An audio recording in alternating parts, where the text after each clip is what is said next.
بسم الله الرحمن الرحيم. الحمد لله رب العالمين، والصلاة والسلام على أشرف الأنبياء والمرسلين نبينا محمد وعلى آله وصحبه أجمعين. هذا مصحف وجد في المسجد قد أكلته الأرضة، أتت عليه من هذا الجانب،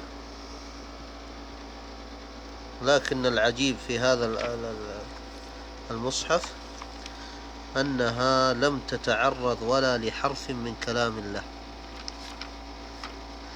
انظر، هذا أبعد مكان وصلت إليه. لو فتحنا في هذا المكان نجد في الجزء السابع من سورة الأنعام كلمة العليم. انظر، أتت إلى قرابة الحركة ولم تتعرضها. هذا حفظ كلام الله سبحانه وتعالى في ورقة. حفظ الله كلامه في ورقة، فكيف بمن حفظ القرآن في قلبه؟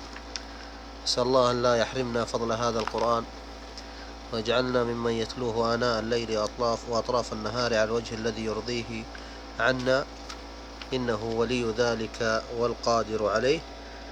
وسبحان الله وبحمده.